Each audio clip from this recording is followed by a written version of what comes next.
Des années à attendre de le voir, des années à baver devant les magazines et à collectionner plein de photos. Bref, je m'en étais fait une montagne de ce film. Et donc, avec une attente aussi forte, j'aurais pu être déçu à la première image. Mais là, après ces 12 premières minutes, j'en reviens pas. C'est encore plus dingue que ce que j'imaginais. Captivant, spectaculaire, je plonge tout entier dans ce monde au bord du gouffre où la route est devenue un véritable champ de bataille. Et on a découvert à quoi il ressemble le héros. Et l'autre taré qui braillait à tout va, là, il a pas fait le poids. Max, véritable bolide suicide à injection capable de faire trembler n'importe quelle excité du bitume, me voilà immédiatement fasciné par cette figure téméraire. Mais s'il me paraît au prime abord maître de la situation, au contrôle de tout, eh bien je vais vite comprendre qu'il n'en reste pas moins un pion manipulé par des forces qui le dépassent. Un pion, oui, mais spécial quand même.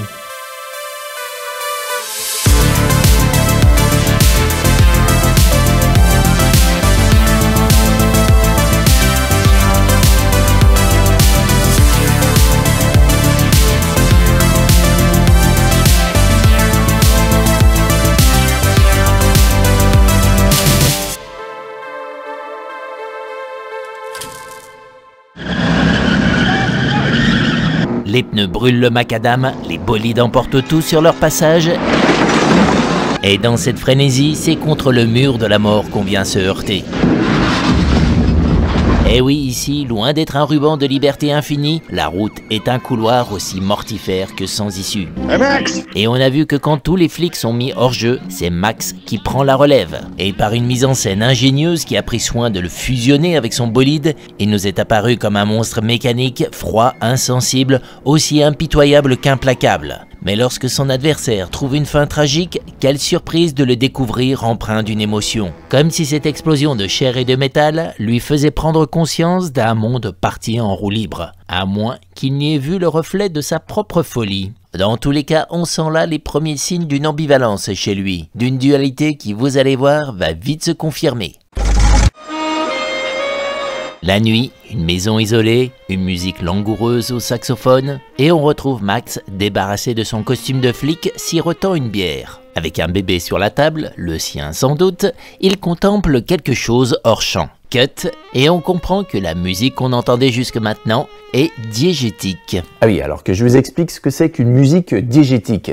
C'est une musique qu'on entend, nous spectateurs, mais qui est vraiment produite dans l'univers du film. Et que les personnages dans l'histoire l'entendent aussi bien que nous. Ah bah tu sais ça toi? Non mais franchement, des fois, j'ai vraiment l'impression que tu nous prends pour des quenelles. Pardon? C'est juste que c'est un terme qu'on utilise rarement. Bah diégétique quand même... Ah oui, j'y connais peut-être que dalle en cinoche, mais quand même, diégétique, faut pas charrier. Ah oui, tout le monde sait ça. Bon bah ok, j'ai rien dit. Alors si tout le monde sait ce que ça veut dire, eh bien continuons. Bon alors cette musique diégétique, c'est quoi? Eh bien c'est un petit concert privé que la femme de notre héros, Jessie, donne à sa petite famille. Eh ben, ça change d'ambiance. Exactement, après tout le vacarme et la violence de la course-poursuite, après avoir assisté aux vices d'une civilisation en plein chaos, le calme et cette présence féminine jouant une musique langoureuse tranchent radicalement avec le reste du film. On se dit que tout n'est pas perdu dans ce monde en pleine régression, que l'amour et l'art sont encore là pour apporter un souffle d'harmonie et d'humanité. Et autre changement radical, Max, aux antipodes de l'automate froid et insensible qui était aux commandes de l'Interceptor. Alors on le retrouve ensuite, encore plus dénudé, se faire cajoler par sa compagne. Là, c'est le repos du guerrier. Oui, on peut le voir comme ça, mais ce qui est intéressant, c'est leur conversation autour de leur bébé, Sprog. Sprog? Ouais, je sais, ça fait bizarre la première fois, mais c'est vraiment le prénom qu'ils lui ont donné à leur gosse. Eh ben, dis donc. I think we got a monster in our hands. Yeah, takes after his old man. Je crois qu'on a là un petit monstre, et tiens ça de toi, de ton côté monstrueux. Tiens, son côté monstrueux. Alors après le Max, terreur de la route qu'on a vu au début du film, il n'y aurait pas du sous-texte là? Et comme par hasard, sur quoi on enchaîne? Les nouvelles à la télé rapportant la mort du Knight Rider. You made the news again. Tu fais encore les news, lui dit Jessie. Alors, suite à cette remarque, on pourrait s'attendre à une certaine fierté de la part de Max. Mais non, c'est tout le contraire qu'on va assister.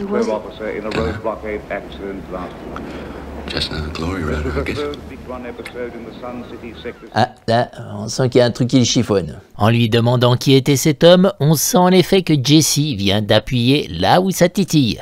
Alors, avec le côté monstre et la mort du Knight Rider qui débouche sur une contrariété, on dirait bien que le tourment intérieur de Max se précise. Continuons. Le jour, et là de nouveau, on tranche avec tout ce qu'on a pu voir depuis le début. On est loin des étendues désertiques et des quartiers de banlieue, et avec la musique romantique. Mais attends, là, la musique, elle est diégétique comme avant? Non, là, elle est pas diégétique. Alors on dit qu'elle est extra-diégétique. Exactement, ça veut dire que Max et la nana, là, ils peuvent pas l'entendre, la musique. Il y a que nous qui pouvons l'entendre. Elle est pas dans leur monde, elle est que pour nous. Bon, je crois que ça suffit là. Si en plus d'après vous, tout le monde sait ça, pas la peine de rentrer dans le détail. Allez, reprenons. Donc avec ce décor, cette musique extra-diégétique, calme et reposante, notre cocon familial a toutes les allures d'un petit jardin d'Éden. Mais ce matin, il est entaché d'une contrariété, celle de Jessie. Pourquoi? Eh bien parce que Max doit la quitter pour rejoindre Goose, qui veut absolument le voir. Il n'en connaît pas encore la raison, mais il est déjà tout excité à l'idée de le rejoindre. Et ça, Jessie, ça lui plaît pas trop. Et regardez maintenant ce que Max s'amuse à faire pour soutirer un sourire à son amoureuse. Ah bah oui, le monstre encore. Eh oui. Évidemment, si au premier degré, ce déguisement, c'est un moyen de désactiver une contrariété en disant « Regarde la tête que tu fais quand tu es grincheuse », il n'en reste pas moins que visuellement, à nos yeux de spectateurs, c'est bien Max qui se transforme un court instant en ce visage hideux. Et donc pour la seconde fois, la mise en scène joue avec ce côté monstre. La question qu'on pourrait maintenant se poser, c'est pourquoi? Vers quoi le film cherche à nous emmener? Get out of here. Alors, sachant pertinemment qu'elle ne pourra pas le retenir, Jessie lui intime l'ordre de partir. Et alors qu'il s'apprête à prendre le volant de son Interceptor, eh bien on a droit à une petite scène romantique qui souligne l'attachement de Jessie pour son amoureux. Elle lui lance un message énigmatique en langage des signes et finit par traduire avec un large sourire. Mais sourire qui s'efface dès l'instant où Max lui tourne le dos. Elle est triste de le voir partir, oui, certes, mais à cette façon de baisser la tête, on sent chez elle une sorte de renonciation. Et c'est précisément sur ce visage résigné qu'on enchaîne sur le palais de justice en ruine. Y aurait-il un rapport? En tout cas, nous allons découvrir qu'il y règne une ambiance très étrange, grâce notamment à 3 plans qui mettent curieusement notre héros au centre de l'attention.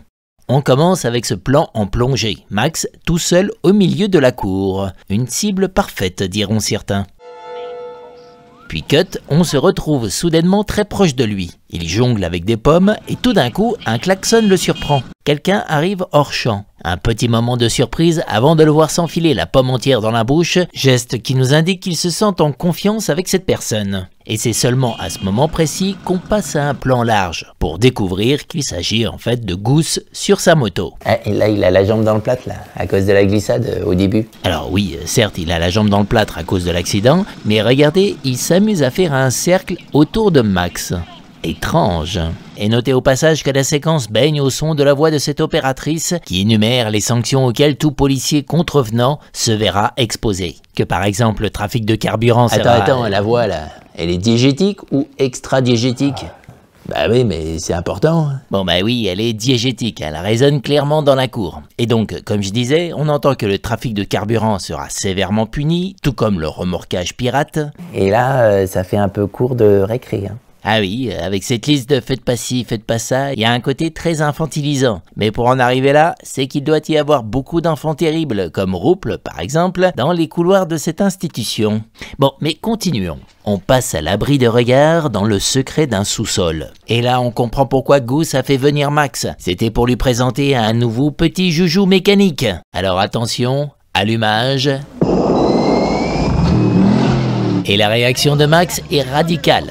Bouche bée hypnotisée. Et regardez le plan qui vient amplifier sa réaction. Un zoom sur l'ouverture béante du turbo. On sent là que son esprit est littéralement aspiré et qu'il succombe au charme de la bête mécanique. Et s'il est intrigué sur le comment une telle merveille a pu être bricolée si facilement dans ce sous-sol, la réponse puisqu'évasive du mécano lui suffira. Ce qui compte, c'est qu'elle existe et qu'il va pouvoir sentir la fulgurance du turbo lui parcourir l'échine lorsqu'il embrasera l'asphalte. Alors, cette scène de potes passionnés de bolide qui se donnent rendez-vous pourrait très bien s'arrêter là. Mais regardez maintenant l'envers du décor, car rien de tout cela n'était innocent. On grimpe dans les hauteurs du bâtiment pour découvrir deux personnages qui espionnent la conversation, et là... So? Yeah, we've got him. Our top pursuit man wants to quit the road and we have to seduce him with candy. Max voulait donc tout plaquer. C'était donc ça le tourment qu'on sentait chez lui. Ce regard qui clôturait la course-poursuite. Cette contrariété lorsque Jesse l'interrogeait à propos du Knight Rider mort par sa faute. Tout prend sens. Il voulait mettre un terme à cette folie, sans doute de peur que, comme pourrait le laisser suggérer le sous-texte vu plus tôt, son côté monstre ne prenne le dessus. Ah d'accord. Eh oui, ce rendez-vous avec Goose, c'était en réalité un piège qu'on tendait à Max. Alors cette caisse-là, c'est une carotte en fait. Exactement, sa passion pour les bolides n'étant un secret pour personne, il a mordu direct à l'hameçon, sans même s'apercevoir qu'un filet se resserrait doucement autour de lui. Mais c'est pour ça que Goose lui tournait autour. Et oui, ce plan plongé avec Max tout seul, son regard surpris, la moto qui l'encercle, on sentait bien qu'il était une cible et que quelque chose se tramait. C'était donc le piège qui sournoisement commençait à se resserrer autour de lui. Et c'est pour ça que sa nana là, elle faisait la gueule. Ah oui, tout s'explique en effet, parce qu'effectivement c'était pour nous mettre sur la voie, en nous montrant une Jessie qui n'est pas dupe, qui se doute qu'ils vont tous essayer de le charmer, son amoureux. Et connaissant son point faible, elle sait que ça va pas être difficile. À la tête qu'il a fait devant la soufflette de la bagnole, c'est pas la même qu'il a fait à sa copine quand elle jouait du saxo. Oula non, ça n'a rien à voir, hein, le jour et la nuit. Et oui, un film c'est aussi le théâtre de scènes qui se font écho. Et donc là, si on assiste à littéralement un coup de foudre, c'est bien sûr par la combinaison du visage bouche bée de Max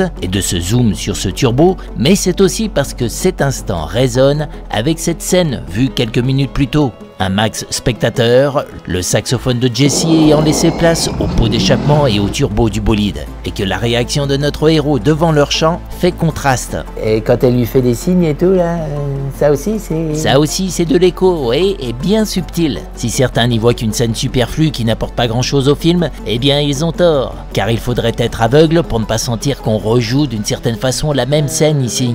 Comme si la voiture, elle... comme s'il disait « Je suis fou de toi oui. ». À un niveau totalement inconscient chez nous spectateurs, on répète en effet la scène et on traduit ce que ce turbo turgescent est en train de souffler à l'oreille de Max. « Je suis fou de toi, viens faire un tour avec moi ». Car au fond, nous assistons là à une scène de séduction.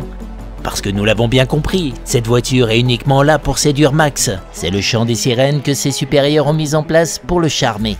Vous sentez comment tous ces petites scènes, tous ces petits éléments, par jeu de résonance, de sous-texte, de contraste, ont préparé ce moment, de sorte à ce que tout nous paraisse limpide, sans surcharge d'explication. Eh ben ça, c'est du grand art. Ah ben merci, c'est vrai qu'on se débrouille bien. Hein. Ah non, mais je parlais du film là. Ah oui, d'accord. Bon, mais alors Max là, il s'est bien fait avoir avec tout ça là. Oui, et du coup, face au commissaire Labatouche, on a fait la connaissance de son chef, McAfee.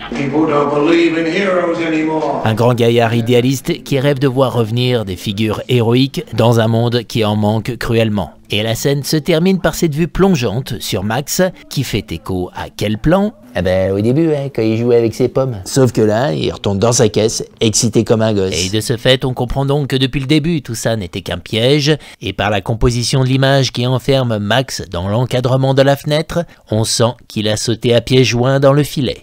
Et à peine dans la voiture, regardez, on enchaîne aussi sec dans la nuit. Mais cette fois-ci, pas de maison isolée au bord de la mer avec sa petite mélodie au saxo. Non, on retourne à la brutalité et à la violence de la route, au son d'une sirène de police. McAfee arrive sur les lieux, serait-ce un accident? Eh bien non, c'est Max qui reprend du service en venant d'éliminer deux nouveaux tarés de la route. Et regardez comment il est gonflé à bloc. Il n'a pas eu le temps de manger et quand McAfee lui annonce que la bande du Knight Rider veut lui faire sa peau, il prend de très haut la menace.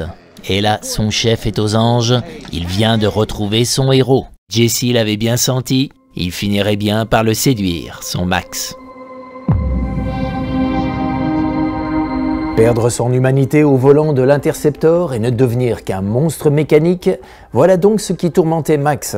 Et à travers quelques scènes, le voile s'est levé sur son point faible. C'est un accro absolu des bolides, de la vitesse et de la route, tant et si bien que le manipuler est presque un jeu d'enfant. So easy. Et vous aurez apprécié comment les choses ont été suggérées, jamais prononcées explicitement, le film nous faisant l'économie de scènes du type « je veux tout plaquer ». Non, là c'est plus subtil et plus sournois pourrait-on dire, car tout l'intérêt de cette écriture et de cette mise en scène est d'avoir créé une surprise pour nous spectateurs, de comprendre après coup le stratège de la police et de la justice, et ce faisant d'apprécier d'autant plus le caractère insidieux du piège tendu à Max.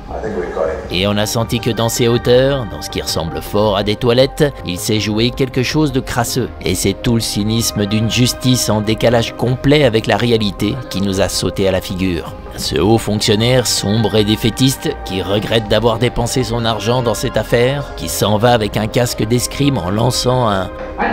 comme s'il appartenait à une caste d'un autre monde et que le chaos dans lequel est plongé le pays était le dernier de ses soucis. Un tableau sombre et désœuvré s'est donc dressé, celui d'une police livrée à elle-même, qui fait la leçon à ses équipes comme une maîtresse de maternelle le ferait à ses élèves, menée par un idéaliste qui retient ses meilleurs recrues à coups de friandises. Et pour couronner le cynisme ambiant, il y a Max, car son coup de foudre pour le bolide, le piège dans lequel il est tombé si facilement, et son empressement à reprendre du service en disent très long sur lui. Et si on lui trouve des allures d'anti-héros, d'un de ceux qui ont marqué le cinéma américain des années 70, eh bien on aura vite fait de remarquer qu'il se distingue fondamentalement d'eux. Lui n'est pas en rébellion contre un système, encore moins habité par une soif de justice. Non, Max n'est qu'un addict aux sensations fortes de la route qui ne résiste pas à l'appel d'un turbo. Alors au fond de cette bouche béante dans laquelle il plonge tête la première, quelle découverte va-t-il faire ?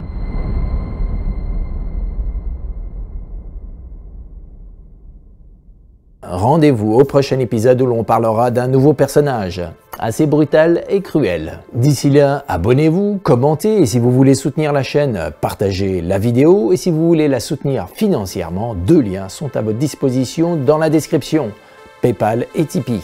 Et rendez-vous service, écoutez pas toutes les conneries qu'on vous raconte. Les meilleurs films, c'est ton cœur qui te l'a dit.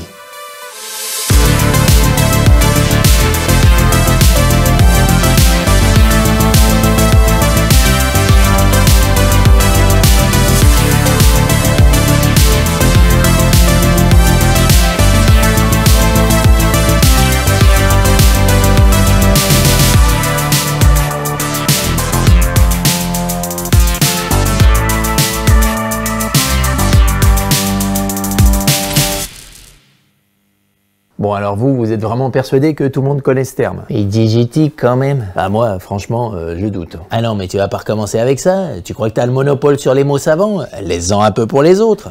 Bon, alors, il y a un truc que vous ne savez pas, et ça c'est sûr, c'est d'où vient l'inspiration du personnage de Max. Ah, tu m'intéresses là. Alors d'abord, il faut savoir que George Miller, scénariste et réalisateur, a fait des études en médecine. Et un de ses petits plaisirs coupables était d'écouter une de ses émissions radio où le reporter suivait les patrouilles de police pendant ses rondes nocturnes pour se rendre sur le théâtre d'accidents de la route et d'interpeller les pauvres victimes pour les interviewer. C'était horrible, mais je ne pouvais pas m'empêcher de l'écouter, confesse George Miller.